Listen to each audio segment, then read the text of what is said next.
Do you guys remember that show called So Weird?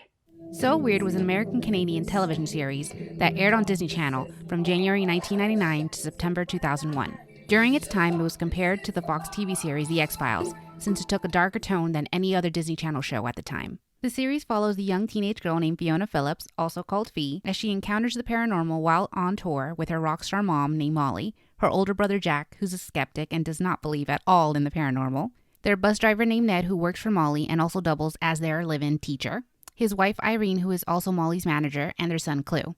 The series consisted of 3 seasons, with only seasons 1 and 2 following a main story arc, while season 3 was forced to take a lighter tone for its final batch of episodes. The character known as Fee left after the first episode, to be replaced by a family friend named Annie. This was due to the actress wanting to pursue different projects before Disney decided to revamp the show. Her departure marked the first time that a Disney Channel original series lead actor departed during its run. Now, one of my favorite things about this TV show was definitely the intros. Fee would give a backstory or information regarding the paranormal subject at hand, and we'd follow the storyline's encounter with the paranormal, which usually ended with some sort of resolution. The endings would be considered happy endings, and sometimes there were sad endings, though there were some storylines that didn't simply end. Instead, they added to the overall story arc of season 1 and 2, which led to an even greater mystery at hand. A mystery I was not expecting to find myself in. Who was Rick Phillips really? He was Fee's father, a man obsessed with the paranormal, and who died early in his life in a car accident. And even though we never get to meet Rick, it's apparent from the first episode of season 1 that they are still dealing with feelings of grief. But before we get into that mystery, we need to talk about these episodes. So I won't be covering all episodes of season 1 and 2, but I will be talking about some of my favorite episodes and those that I feel contribute to the overall story arc. Now, this episode shows the family dealing with trauma associated to Rick, the father's death. And right away, we're shown how the siblings deal with grief in different ways. With Fee believing that there is an afterlife and a ghost boy who's trying to communicate with her, while Jack doesn't believe there's anything after. When you die, you're gone forever. There is no kid. And even if there were, what makes you so special that he'd want to talk to you? Well, did you ever think that maybe she's the first one who's willing to listen? Now, through a series of visions, he's able to communicate to Fee that he lost his jacket that carried his name when he drowned and was not able to be identified. Al really just wants to be united again with his family, and then you just kind of see like the spirits together as Fee turns back and looks, and it's just like a happy ending. Then we jump off to the second episode called Website. Her computer does this crazy weird thing where it opens and closes by itself, and sometimes it even opens up emails, so you know she's definitely surrounded by the paranormal. So she ends up getting this email from an unknown sender. Like the email says, sender unknown. And there's a link. It says, hey, click on me. And she's like, all right, click. Why do you click on links? That's how you get viruses, man. That's how you get viruses. You don't click on unknown emails. Anyway, the links take her to her mom's fan page with an article from the future. And it starts off with minor things like her mom totally bombing on stage, until things get serious and she receives a video from the future that shows her bus crashing, and she's determined to change it despite nobody believing her. Is anybody hurt? Jack? At the end of the episode, you find out all of these instances were to help this one critic, to change his future. And I guess the answer towards the end of it is that nothing is set in stone and you can change things. So right away, the town has no power. Yesterday's paper is still up. Today's paper doesn't exist, apparently. Everyone went to sleep early, and you're just like, okay, aliens. Extraterrestrial contact took place. And the townspeople, of course, they haven't noticed, and they're surprised. They're like, what did I do yesterday? I'm like, I don't remember. I went to sleep early. I don't know why. And their heads, like, they start getting headaches, painful headaches when they start remembering. But then this young boy, Cole, he starts remembering. He's like the only one interested in actually remembering. He remembers a crash coming into the pool, somebody in the smoke that they told them telepathically that everything is okay here, guys. Move along, folks. Nothing to see here. So apparently the aliens erased their memories of the crash so that they could have enough time to like fix their UFO. Whatever it was, it's gone. But one thing that I totally questioned throughout this episode was like, how old is Bigfoot? Will Bigfoot ever die? Is Bigfoot immortal? Like, these are questions that I need answered, and they were not answered. Bigfoot walks away. Bye, Bigfoot. See you. I guess see you never. See you now. Filler episode. So episode 5, we're dealing with the episode called Escape, and it deals with astral projection. They meet a girl at a carnival named Claire, and right away, Clue, Jack, they're like, oh my gosh, girl. And you know, something's up. She's just like... As she walks away, she passes straight through Fee, causing Fee to think that this is a ghost. Once they track down her school and Fee discovers she's not a ghost, Fee right away is like, astral projection. When I do it, I can go anywhere.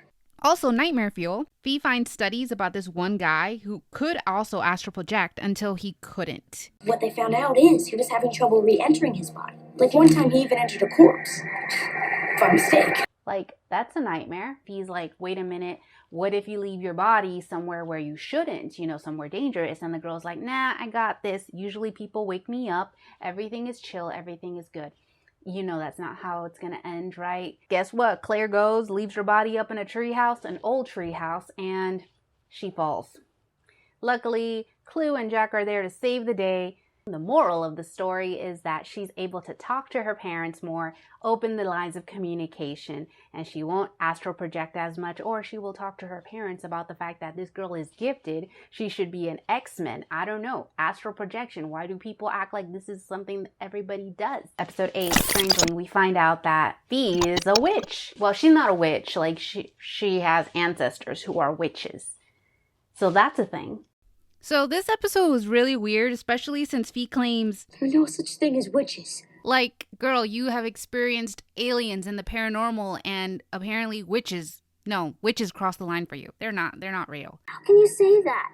You. My favorite episode of the entirety of season 1. The episode is called Rebecca. Would you want to live forever? There's a young girl that comes in looking for Molly. Molly's totally surprised because she looks exactly like her best friend when she was 13 years old. That's impossible. This girl has an age, and she's like, oh, Rebecca's my mom. So Molly wants to meet this girl's mom. Definitely in this episode, you can tell that Molly is still dealing with trauma of losing Rick, of losing Rebecca. She even tells Jack this heartbreaking line of, What is it about me, Jack? Why do I have to lose so many people? I'm sorry. I'm really sorry, honey. Rebecca decides that she's going to talk to Fee, and she reveals that it takes 100 years for her to get 1 year older. So she's not really immortal, if she ages slower than most people. I know what it's like to be alone. You think it's so amazing, but I don't want to be amazing. I don't want to be a freak. I hate my life. Rebecca leaves again before Molly is able to find her. In this episode, Molly sings this song called Rebecca, named after her best friend that she lost so long ago. And the lyrics are beautiful, emotional, powerful, and I cried. It's just one of those episodes that you can't get over, and the music haunts you and follows you because you feel Molly's pain. Now, there's some flashbacks that play during Rebecca's song, and you see a younger version of Molly come to discover that her best friend has disappeared and left without a trace. Which is then followed by an older Molly having to experience losing Rebecca all over again. You were the one I would have turned to when things didn't go the way I planned. And this episode is one of the many that doesn't have a resolution. It doesn't have a happy ending. It just ends. And I remember when I was watching this episode, my mind swore this was one of those happy endings that she got to say at least one last goodbye. And no, you just see Rebecca looking at Molly sing that song, and she just walks away. Rebecca, why? I know Will-O-the-Wisp is a bad guy, technically, because he does take over Jack's body.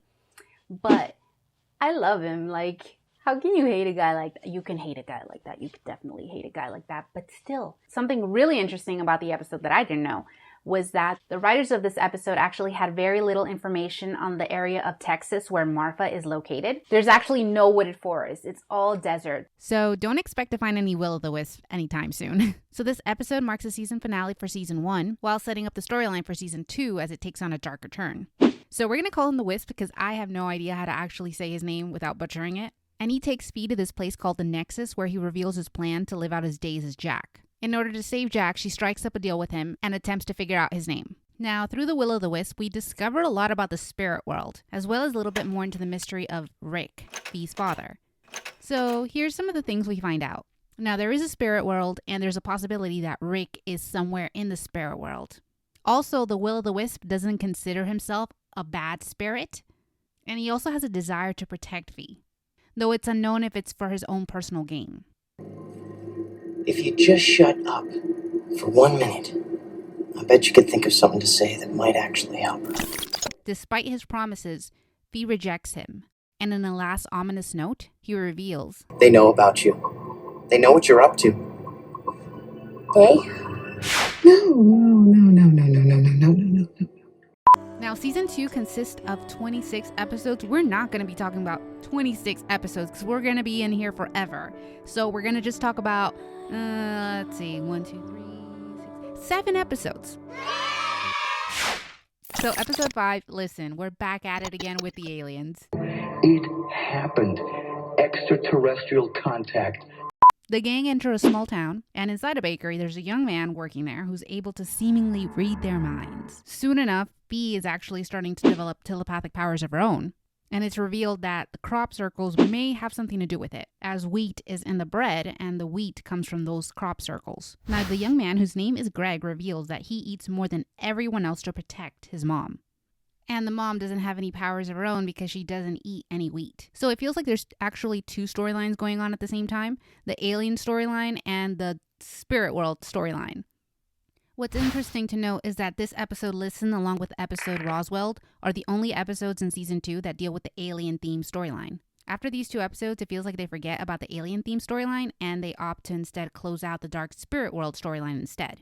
Which is frustrating, especially with the episode Roswell, where it's revealed the aliens have been watching Fee, and she's almost ready. But we never find out what she's actually ready for. So Boo is episode 7, and as a kid, it freaked me out, the idea that the dead would come back to life on Halloween, and if you happen to be outside at a certain time before the sun rises, I guess, or before midnight, they would just drag you back into, what, hell? The underworld? I don't know. They would drag you back down with them and you'd have to stay with them for a whole year until the following Halloween. Kind of scary. How come nobody in the town told them, hey, you guys, maybe you guys shouldn't stay here? We have a big Walking Dead situation. It's zombies. What are you saying? Well, it's the undead. They've been reanimated. Caused by the Earth having been pulled off its axis. In episode 11, we find out that Fee's family actually comes from Ireland. So she comes from Ireland, and she has witch connections. And apparently, aliens want to communicate with her. This is also the first mention of the ring set that Molly and Fee share. Apparently, the ring set came from Ireland and was a gift given to Molly and Rick from Molly's grandmother. It's unknown why the grandmother gave them these set of rings, but it did lead to a lot of talks about witches running in the family. And also these rings tend to glow whenever something supernatural happens, and we later find out they actually have like a protective insignia on them. And though it's never mentioned, it's very possible these rings have some sort of connection to the spiritual world, especially if we take season 3, episode 1 into account. But that definitely leads to more questions later on. So the episode starts off with Molly filming a music video. And apart from this mystery that Molly seems to be holding, there seems to be paranormal or poltergeist activity following Fee. So as Fee investigates, we find out information about this Everett Patterson, a famous archaeologist, who built the building where her mom is performing her music video. Fee becomes convinced that the spirits are trying to communicate with her.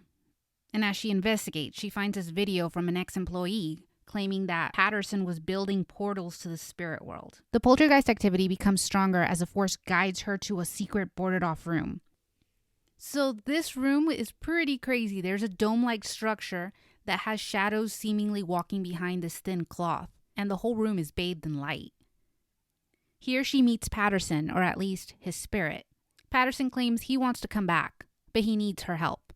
And he entices Fee with a promise. I'll bring somebody back. You must have lost somebody. I'll bring them back. Fee does something that I just didn't expect her to do. She actually breaks the machine. You think for a second that, oh my gosh, she's going to bring back her dad and some weird shit's going to happen. But no, she decides to break the machine, break the doctor's chances of ever coming back to life, because she knew those souls would not be able to find peace if she kept the machine going. And John finally forces Molly to tell Fee the truth, and she tells Fee that hey, you and your dad actually had so much in common. He used to research the paranormal as well. And Fee is like, what? Why didn't you tell me? I felt like a freak this whole time. Does it really matter because the girl ended up being into the paranormal even more? It's like not something that you can change, Molly. So the Will-O-the-Wisp is back in the episode Destiny. This time it takes over Molly's body and is there to seemingly protect her from death. So he promises Fee he's not there to take over Molly's body permanently and he'll leave after 24 hours. We're also introduced to this mechanic who has visions of fire, seemingly his death, and appears to have some sort of connection with Rick. And right away, the Wisp doesn't want Fee talking to the mechanic. He wants to actually keep them separated.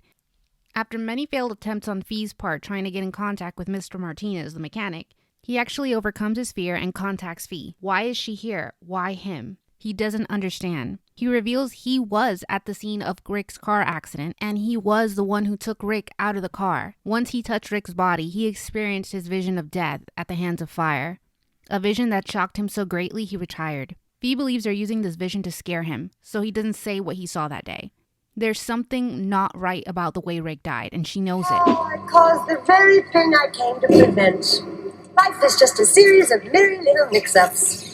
Much like us pulling your father from his body before his time. Did I say that out loud? Silly me. What? What? So this leads me with a lot more questions than I had prior to watching this episode. What kind of powers do they have to be even able to take out somebody's soul? Were there any repercussions to these actions, taking somebody before their time? And it's kind of low-key saying, hey, Fee, you're headed in that direction because we did it to your dad. We could do it to you too.